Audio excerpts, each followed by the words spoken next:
guys, and welcome to Petrol Ped. So today's going to be a very special day because I finally get to drive the Audi TT RS. So as an ex-TT owner and fan, I've done a review of the TTS and I've been trying to get my hands on one of these things for ages. But today I've lucked out and we're about to take it up the road.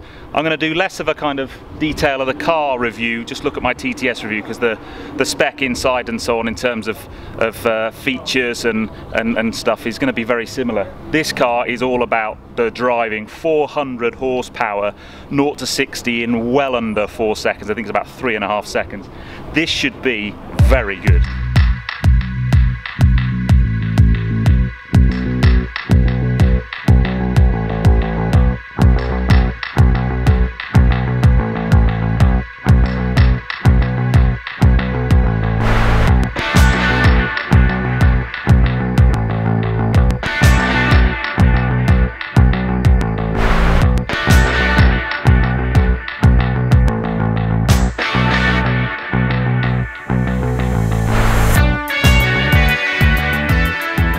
So some things are worth waiting for, and driving this car is definitely one of them. So we've got a short route, the normal kind of test drive when I do these shorter reviews. I've got 400 horsepower from a straight inline 5-cylinder engine, and I cannot wait. Basically, I've just put it into dynamic mode, turn the noisy exhaust button on. We're just going to go and drive straight from there. Go and see my TTS review if you want to have a look at things like virtual cockpit and all those other things, because I kind of go through that in a lot more detail. But let's get cracking. So off we go. It always helps if you put it in gear.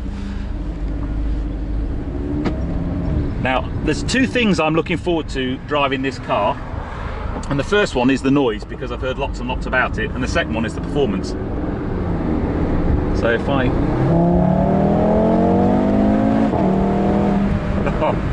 okay, so both of those things are everything I thought they would be from that tiny little squirt of acceleration. The noise this thing makes, it kind of wasn't making a noise till it got to about 3,000 RPM, and then it just went absolutely ballistic. Oh.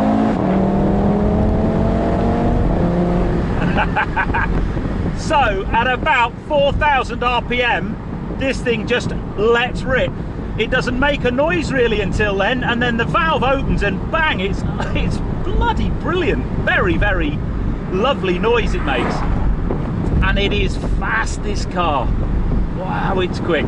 Now I had to go with the roof down. It's such a beautiful sunny day, and I just hope I'm not getting too much wind flutter on the mic, but I had to have the roof down. I'm a soft top owner and have a real problem with people who drive their car with the roof up on a sunny day. But hopefully we'll be able to put this car through its paces a little bit, and there you go.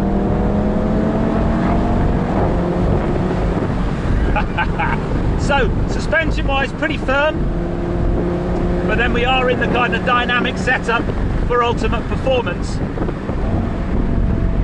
Oh, so we've got the normal Audi S-tronic box, but that engine is just sat there in the back growling at me. It's very cool.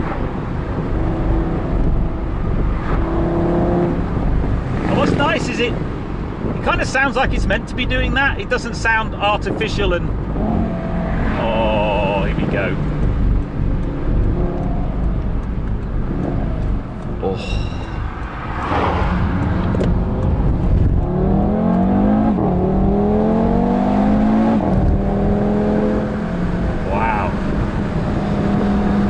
The turn of speed, the acceleration, and I was accelerating on a corner then. So you got your Quattro 4-wheel drive, and it just gives you a huge amount of grip and confidence. It's kind of exactly what I thought it would do.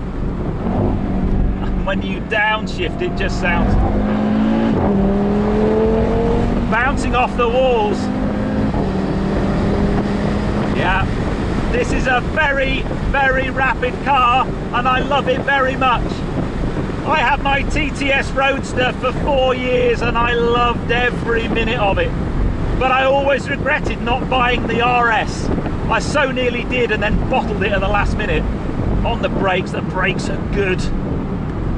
Probably not a second gear corner, but I just want to hear the noise, and then, oh.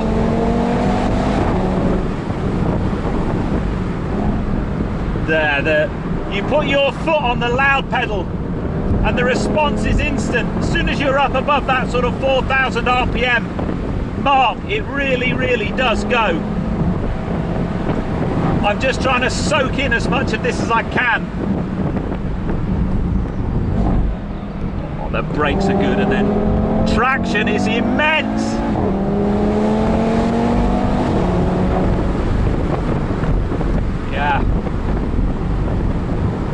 Yeah, it's everything I thought it would be. Now I know I'm having some trouble getting hold of an RS3 for my hot hatch series. For me, this is kind of a bit of a substitute, really, because it's fundamentally a very similar car. It's got the same engine, very similar performance. The new RS3's got about 400 horsepower, just like this. So it's gonna be, when I get hold of that, a very, very good car. But I have to say, with the roof down in this kind of two-seat format, what this is reminding me more of is the R8 that I drove. And actually, the gentleman who's trying his very best to sit out a camera to my left was the guy who took me out in the R8. And when we were up on this top bit of road, we had the most biblical rainstorm and we were going through floods.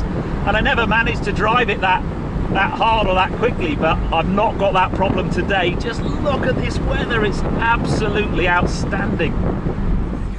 So we have to do a 0 to 60 test. This car has a sub 4 second 0 to 60 test. We've engaged launch control. I've got my foot hard on the brake. I'm going to basically bury my foot into the carpet and then let the brake go and hold on tight.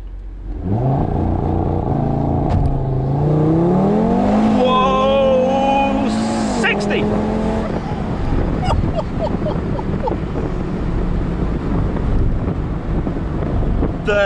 There's two things about that, apart from the fact it's massively cool, is you get the engine kind of the rev limiter, and then when you let go, just for a fraction of a second you can just feel the tyres digging into the tarmac, and then the acceleration away, that is outrageous. And I thought the AMG A45 was quick, but that felt way faster. I can't wait to time that. But I have a feeling that that's going to be the sort of the fastest 0 to 60 I've done, with the exception of the Tesla Model X, because that was just stupid or ludicrous at 2.6 seconds. But that was brilliant. Wow, I'll remember that for some time. Oh, just listen to that.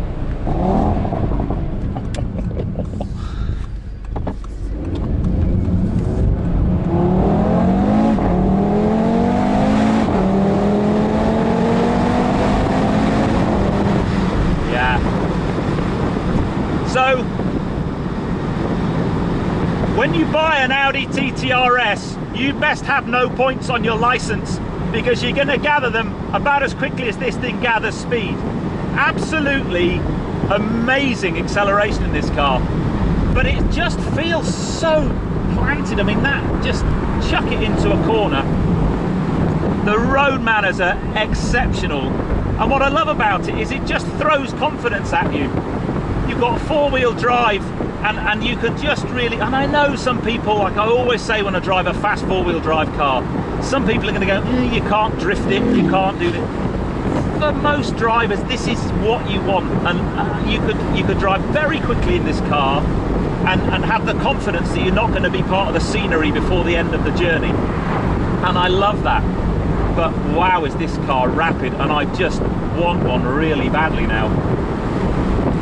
And you come into a corner, drop it down a cog, chuck that nose in. It's got excellent front end bite.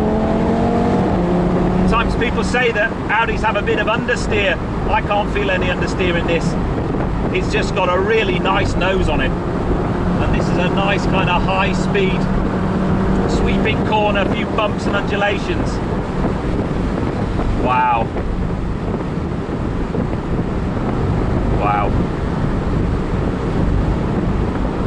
Ah, come on. Oh, that. Oh, cracks and bangs and pops.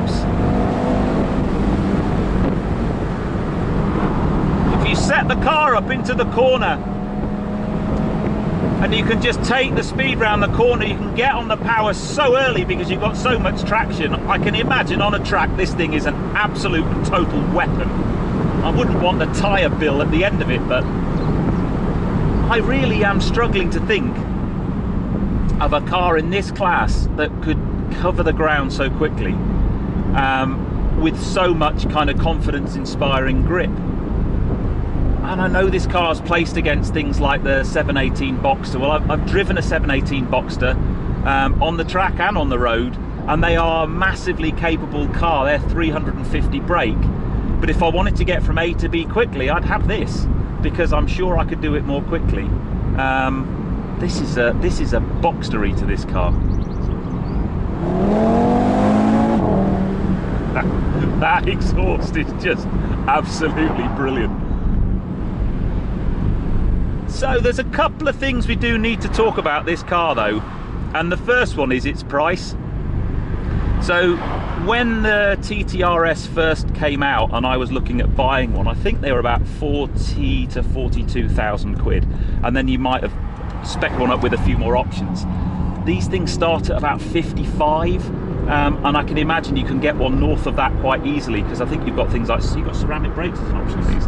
So you start ticking those boxes. So it's a lot of money, and you'd look at it and go, wow, you know, 55, 60,000 quid for a TT. Well, if I had the money, I'd buy one tomorrow. It's an exceptionally good car, this. I've driven it for, I don't know, 20 miles, and I want to drive it more. It's just got, for me, everything I want in a car. It looks amazing. The interiors look amazing. That virtual cockpit, I'm a massive fan.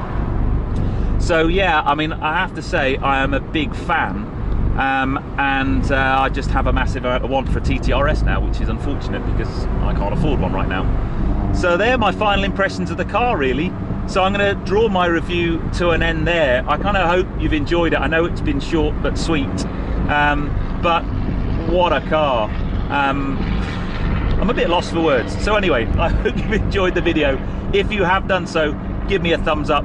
Comments below are always welcome, and if you haven't done so already, please subscribe to Petrol for plenty more content to come, and I will see you on the next video. But I'm just going to drop it down another one and another one, and then